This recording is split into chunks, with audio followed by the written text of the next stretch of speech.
Primeiramente, gostaria de agradecer a FRG, né, pelo convite. Para mim é uma grande alegria estar falando sobre esses dois temas que são sempre muito pertinentes, né? A gente tem a geração distribuída e tem o mercado livre de energia. Então, são temas recorrentes, né, que a gente vem sempre trazendo, mas dado principalmente a questão da importância desse assunto no setor elétrico, tá? Eu gostaria de começar aqui fazendo uma provocação, né, uma pergunta. O que é que falta para a gente conseguir aproveitar todo esse potencial da geração distribuída no mercado livre de energia? Viabilidade tem. A gente já falou aqui, o Fábio estava comentando, muito bem, trouxe alguns cases super interessantes. Viabilidade tem da geração distribuída no mercado livre. E o que é que falta para a gente conseguir estar aproveitando, estar fechando esses deals? Uma coisa que, em contato, né, com muitos integradores, parceiros, eles acabam trazendo, às vezes é a dificuldade, ainda surge um pouquinho da falta de conhecimento.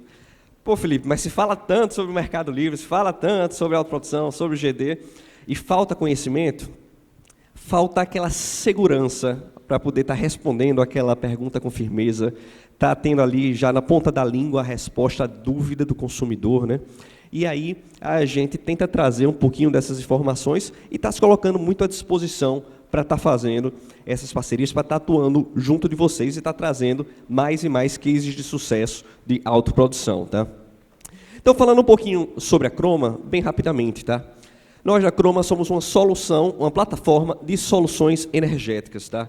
Então, nós atuamos principalmente em 3 frentes de trabalho, tá, dentro do setor elétrico: a comercialização de energia, a gestão e a área de geração. Eu acabei sem me apresentar, né, mas eu sou o gerente da área de geração aqui na Croma, também vice-presidente da Associação Pernambucana de Energias Renováveis na área de negócios emergentes, tá? Um pouquinho dos nossos números, né? Temos aí faturamento de 1,5 bi em 2023, 1,8 gigawatt médio de energia comercializada. Somos a primeira comercializadora independente do Nordeste, está atuando já há 15 anos nesse mercado de energia, e temos 4,6 gigawatts de projetos, dos quais eu sempre gosto de refrisar, né, o complexo Apodi, que está em operação desde novembro de 2018, são 160 megas lá no Ceará. O complexo São Pedro e Paulo, que são 101 megawatts, em operação desde março deste ano. E estamos para iniciar a construção esse ano agora do complexo Arapuá, são 250 megawatts. A gente está falando aí no investimento da casa de 700 milhões de reais, né? E o complexo Colinas, que a gente deve iniciar a construção no início do ano que vem, 130 megawatts aqui em Pernambuco, tá? Só que um pouquinho da nosso diferencial, né, da área de geração. A gente atua desde o desenvolvimento até a operação e manutenção, ou seja, pegando todo o ciclo desse ativo, né? Prospecção, identificação do terreno, a gente faz todo o desenvolvimento in-house, segue com a construção e parte ali para a operação e manutenção. Claro que contando sempre com o apoio dos parceiros, né? Mas essa palestra, o foco não é a geração centralizada, né? O foco é a geração distribuída. Então, eu queria trazer aqui um pouquinho, né, dos nossos projetos de geração distribuída. Aqui estão algumas imagens, tem alguns projetos em construção, e a gente deve estar concluindo ali, em 2025, cerca de 20 megawatts de projetos em operação, tá?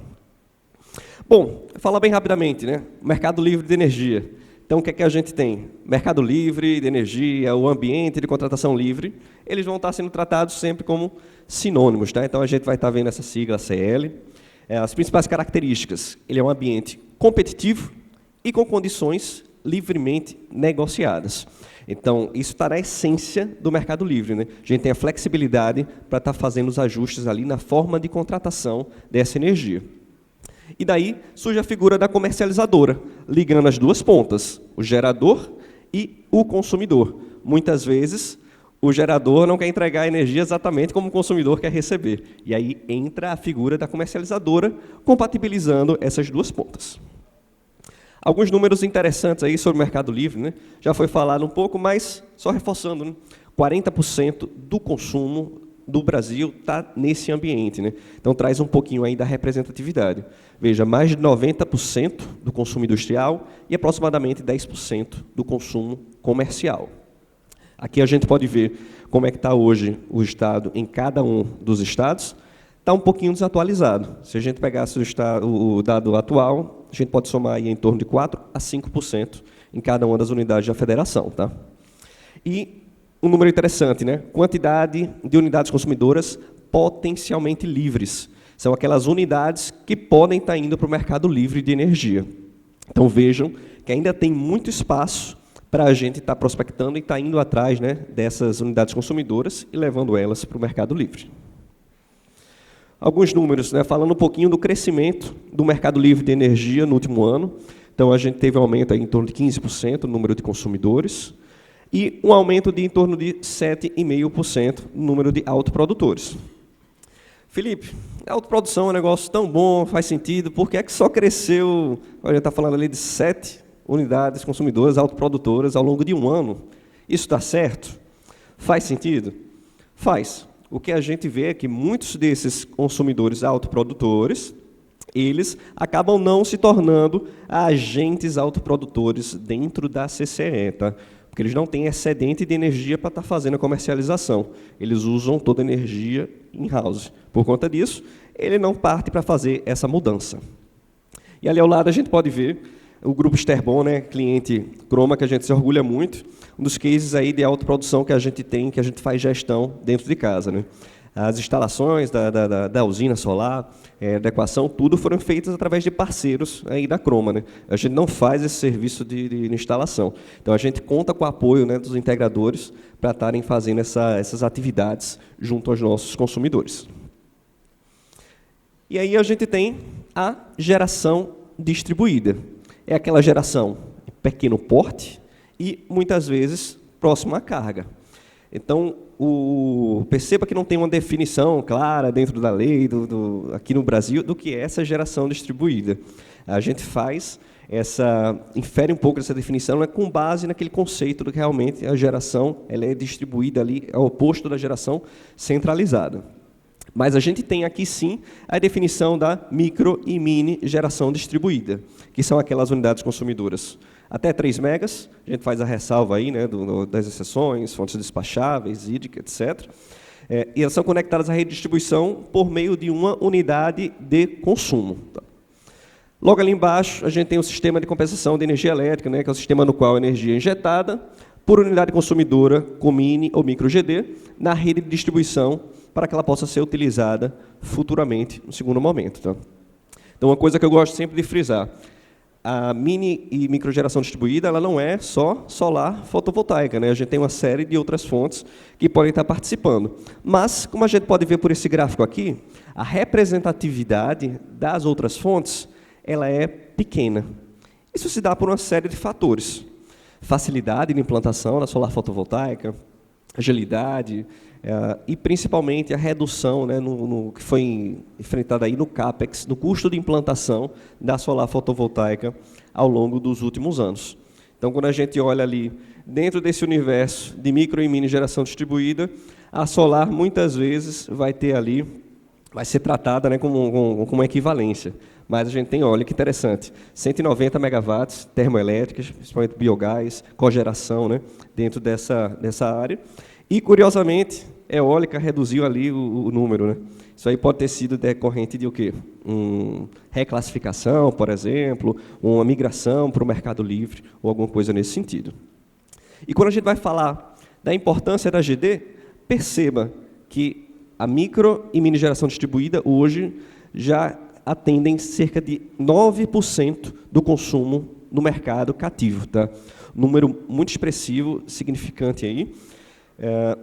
Duas coisas, aumento de capacidade instalada e, segundo colocado, a gente tem aí também a diminuição do tamanho do ambiente de contratação regulado. Né? Isso faz com que essa representatividade ela vá aumentando cada vez mais. E aí a gente vai para a autoprodução de energia. Né? O autoprodutor é aquele consumidor que produz a própria energia, né? Ou seja, ele gera energia para seu uso próprio. No contexto do mercado livre de energia, ele pode estar fazendo a venda desses excedentes de energia. Tá? Coloquei aqui o que seria a base regulatória, caso alguém queira estar dando uma estudada, depois entendendo um pouquinho mais, né, sobre a autoprodução. E ela traz duas bandeiras muito importantes quando a gente vai falar em autoprodução. Né? eficiência, então eficiência energética, eficiência econômica e sustentabilidade. Muitas vezes essa autoprodução ela vai estar vinculada com o uso mais eficiente dos recursos, geração de energia renovável. Tá? Como é que o integrador ele acaba atuando nesse ambiente de contratação livre? Né? Então, a gente vê várias formas dos integradores estarem trabalhando, né, estarem fazendo seus projetos dentro desse ambiente. Primeira, principal delas, né, a produção independente e a autoprodução de energia. Primeiramente, vamos diferenciar. A autoprodução é produzir, como a gente comentou, né, para o uso próprio, e a produção independente é para a venda, para a comercialização dessa energia para terceiros. E aí a gente traz alguns comentários interessantes. Né? A queda no CAPEX tem deixado, e o aumento no preço das energias, né, no mercado livre, tem deixado esse tipo de operação mais interessante. E, via de regra, o que a gente vê? A autoprodução, junto à carga, funciona muito bem nessas escalas de mini geração. Então, a gente olha ali projetos de 100 kW a 3 megas, ele funciona muito bem ali junto da carga. Quando a gente vai para projetos fora da carga, a viabilidade começa a ficar um pouquinho mais difícil. A gente vai explicar depois, tem um estudo de caso interessante, e a gente explica por que é que tem essa diferença. Tá? A gestão de consumidores no ambiente de contratação livre. Então, o ponto de atenção é que a carga inferior a 500 kW, ou seja, aquele consumidor com demanda inferior a 500 kW, ele vai precisar do intermédio do agente varejista.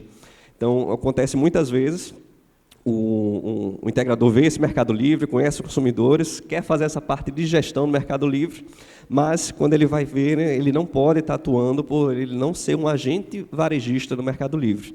Os requisitos normalmente vão estar relacionados com a robustez financeira e a capacidade de operação já ali comprovada, né, no mercado livre. Então, muitas vezes, o pessoal procura a gente realmente para estar fazendo alguma parceria. Olha, eu tenho esses consumidores, queria ver como é que a gente pode estar operando. Então, a gente está aberto sempre a vários tipos de parcerias. Tá? E aí, eficiência energética, que eu acho que é um assunto que muitas vezes fica sendo deixado de lado, pode ser aplicável tanto no ACR quanto no ACL. Tá? Então, quando a gente pensa ali, luminotécnica, a parte de redução, né, no consumo do meio da iluminação, aproveitamento dos usos, né, de calor, por exemplo, dentro dos processos industriais, a gente consegue ter uma economia muito significativa. E essa é uma área que a gente vê ainda pouca gente atuando. Então, a gente vê muitas indústrias com parque fabril antigo, com muita oportunidade de otimização realmente ali dos seus recursos, que é deixado um pouquinho de lado. A consultoria, né, ou seja, dando apoio a diversos agentes do setor, e aí é necessário os conhecimentos desse ambiente, né, vendo como é que pode funcionar. Então, quer dar um suporte para o consumidor para ver se faz sentido ele estar migrando para o mercado livre. O investidor quer fazer um investimento numa usina para estar operando no mercado livre, e aí o integrador consegue estar fazendo essa ponte. E como indicação simplesmente de negócios. Né? Então, poxa, tem esse cliente aqui potencial, eu não sei o que fazer direito com ele, vou conversar, por exemplo, com a Croma, para ver qual é a solução que a gente pode estar dando para esse negócio. Então, também acontece muito, né, o integrador, às vezes, não tem a solução específica para esse caso, e aí ele traz para a Croma, a gente junto entrega ali uma solução bem interessante dentro do mercado livre de energia. Muitas vezes, através de uma migração, né, e como o próprio Fábio comentou, né, em torno de 20% ali de economia, 30% de economia, sem necessidade de investimento. O mercado livre se posiciona, né, muitas vezes, como uma alternativa bem interessante. E aqui, para a gente finalizar, tá? Um estudozinho de caso de uma autoprodução. Então, botei aqui bastante informação, quem quiser tira foto, quem quiser depois pegar essa apresentação também, dá um alô para mim, tá no WhatsApp, que a gente compartilha sem problema. E aqui trazendo um estudozinho de caso, né? Um consumidor no ambiente de contratação livre já, com a fatura em torno de R$53 mil mensal. Aí estão as informações dele. E a gente vai fazer uma análise de 2 casos, tá? Primeiro, uma autoprodução de 150 kW, perceba que ele tem uma demanda contratada ali de 200 kW, tá? Ou seja, uma autoprodução ali pertinho, com uma demanda de geração inferior, né, a essa demanda ali contratada. E a gente tem o caso 2, da APE em loco de 300 kW. Ali tem uma premissa de geração, né, não vou entrar em todos os detalhes, mas a gente pode ver as 2 situações aí. Tá? No caso da autoprodução de 150 kW, a gente tem justamente a geração sendo injetada, e aí tem uma característica interessante.